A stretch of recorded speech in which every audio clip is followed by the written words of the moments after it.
सुनो भाई, अगर तुम क्लास 10 में और ये सोच रहे हो क्या मैं लास्ट के 10 दिनों में पढ़ के 80% से ज़्यादा स्कोर कर सकता हूँ, हाँ भाई तुम कर सकते हो। और ये नॉर्मल स्ट्रेटजी नहीं है जो तुम यूट्यूब पे देखते हो, भाई मैंने सिर्फ 10 दिन में पढ़ के 95 स्कोर कर लिया। भाई वो बंदा झूठ बोल रहा होता है। भाई 95 कौन सिर्फ 10 दिन में पढ़ के लिया था? वो पूरा साल मेहनत कर रहा है, वो सैंपल पेपर लगा रहा है, PYQ लगा रहा है, सब कुछ पढ़ रहा है, मतलब 10-10 बुकें सॉल्व कर रहा है, तब जाकर उसके 95 आ रहे हैं। और वो तुम्हारे अटेंशन के चक्कर में, तुम्हारे व्यूज के चक्कर में कुछ भी बोल देता है। तो भाई ये स्कैम ना यूट्यूब पे लास्ट के टाइम पे बहुत चलता है कि 5 दिन में पढ़ के 100% लिया हो, 4 दिन में पढ़ के 100% लिया हो, ये चीज फॉलो करके 100% लिया हो, मतलब बहुत चलता है।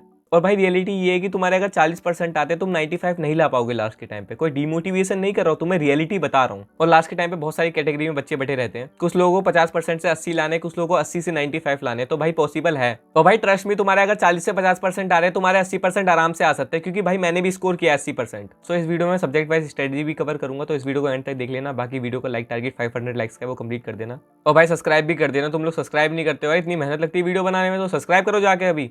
तो गाइस वीडियो को स्टार्ट करते हैं। देखो यार, मैं इसमें सब्जेक्ट वाइज स्ट्रेटजी बताऊंगा, गैप डेज का नहीं बताऊंगा, क्योंकि उसमें तुम्हारे पास ज़्यादा टेंशन नहीं होती। तुम्हारे सामने सिर्फ एक बोर्ड एग्जाम होता है एंड तुम्हें उसके लिए पढ़ना पड़ता है। बट अभी तुम्हारे पास 6 बोर्ड एग्जाम है एंड तुम्हारे पास 10 दिन का टाइम है, तुम्हें इसमें सारे सब्जेक्ट डेली पढ़ना है। ठीक है, ये सबसे बड़ा प्रॉब्लम होता है कि तुम्हें डेली सारे सब्जेक्ट को लेकर चलना है एंड बहुत मेहनत करनी है। ठीक है, इस टाइम पे तुम्हें इतनी मेहनत करनी है ना, तुमने कभी करी ना हो। मैंने अपने टाइम पे 10-10 घंटे पढ़ाई करी थी और मैंने पढ़ाई करी थी भाई ढंग से, बट मैंने कुछ गलतियां कर दी जिस वजह से मेरे नंबर नहीं आ पाए जितने लाने चाहिए थे।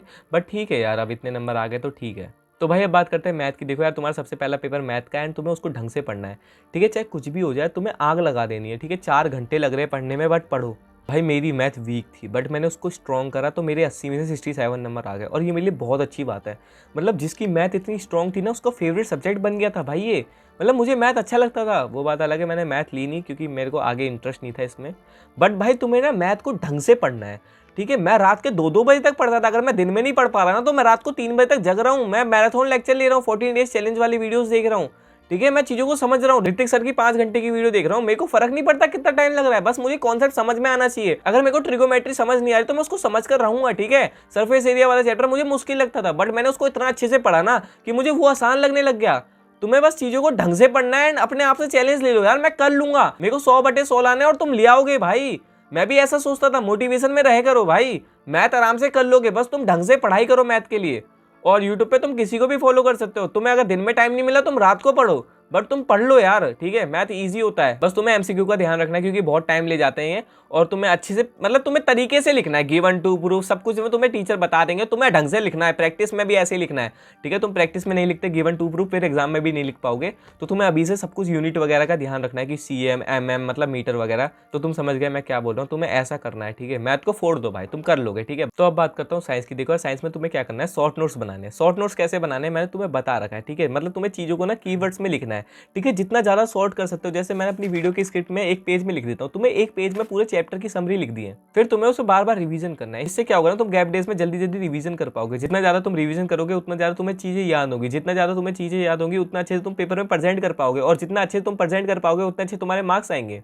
और अगर तुम्हें रिएक्शंस याद करने में प्रॉब्लम हो रही है ना, तुम्हें एक पेज में सारी रिएक्शंस लिखनी है जो जो इंपॉर्टेंट है, फिर उसको रोज सुबह उठकर रिवीजन करना है। ऐसी तुम्हें फॉर्मूला सीट बनानी है। और बायोलॉजी के लिए तुम्हें डायग्राम एक पेज पे बनाना है जो जो इंपॉर्टेंट है, फिर उसको रोज सुबह उठ के पढ़ना है। और भाई साइंस तुम यूट्यूब पे किसी से भी पढ़ सकते हो, बहुत अच्छे से सब लोगों ने पढ़ाया, तुम्हें बस पढ़ने पे ध्यान देना है। अलग सर भी पढ़ा रहे, प्रशांत भैया भी पढ़ा रहे, साइंस एंड फन पे आशु सर भी पढ़ा रहे हैं, तुम्हें बस पढ़ने पे ध्यान देना है। ठीक है, सब लोग पढ़ाने में लगे हुए हैं, बस तुम पढ़ रहे नहीं हो भाई, तुम पढ़ो जाकर। अब बात करता हूँ एसएसटी की। देखो एसएसटी में तुम्हारी प्रेजेंटेशन मैटर करती है। मतलब क्या होता है ना, तुम जितना भी ज्यादा पढ़ लो, बट अगर तुम अच्छे से लिख नहीं पा रहे ना उस चीज को, तुम्हें नंबर नहीं मिलेंगे। तुम्हें पढ़ने के साथ प्रैक्टिस भी करनी है। अगर तुम अभी से प्रैक्टिस करोगे तुम बोर्ड एग्जाम में अच्छे से लिख पाओगे। ठीक है, तुम्हारे अच्छे नंबर आ जाएंगे। और भाई कॉन्सेप्ट को स्ट्रॉन्ग करो। ठीक, कॉन्सेप्ट समझोगे ना तो क्वेश्चन कहीं से भी आएगा, तुम कर लोगे। और इंपॉर्टेंट क्वेश्चन के पीछे मत भागना कि ये इंपॉर्टेंट क्वेश्चन याद कर ले तो पेपर में आ जाएगा। भाई वैसा क्वेश्चन नहीं आया तो तुम फंस जाओगे। तुम्हें सब कुछ समझ कर चलना है। ठीक है, क्वेश्चन कहीं से भी है तुम करने के लिए रेडी रहना बस। और भाई तुम्हें कॉन्सेप्ट को स्ट्रॉन्ग करना है। ठीक है, क्वेश्चन कहीं से भी है तुम करने के लिए रेडी रहना है। ठीक है, ये मत सोचना कि मैं इंपॉर्टेंट क्वेश्चन याद कर लेता हूँ, उससे पहले तुम्हें चैप्टर को समझना है तब इंपॉर्टेंट क्वेश्चन पढ़ना। क्योंकि एसएसटी में क्वेश्चन कहीं से भी आ जाता है, इनडायरेक्टली क्वेश्चन पूछ लेता है, डायरेक्ट नहीं पूछता।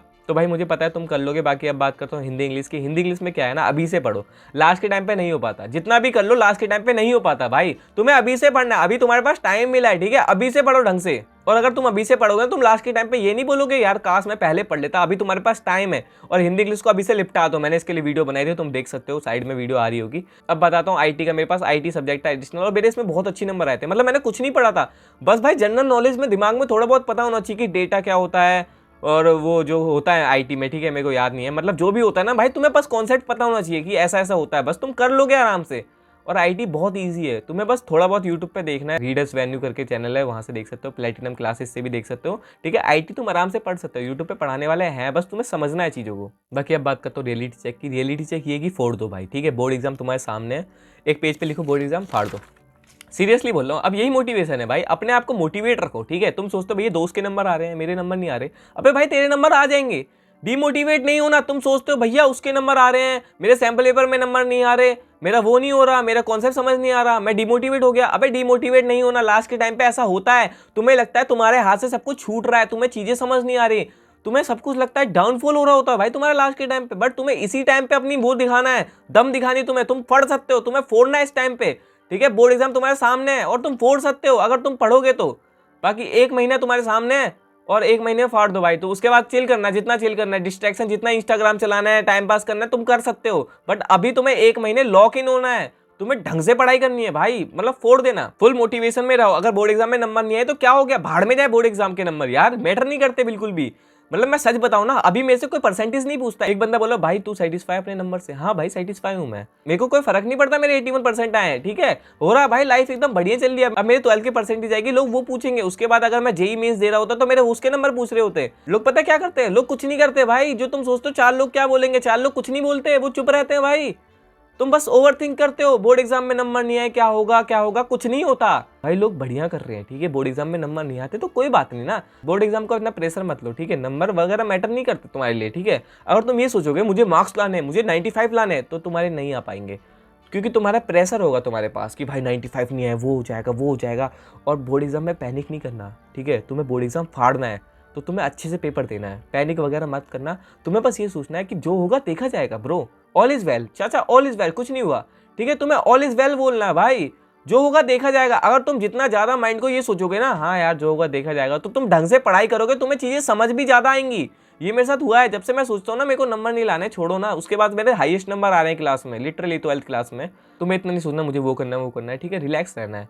बाकी वीडियो को यहीं पर एंड करते हैं, और भाई बेस्ट ऑफ लक भाई, फोड़ देना, ठीक है। मिलते हैं नेक्स्ट वीडियो में। जय हिंद जय भारत।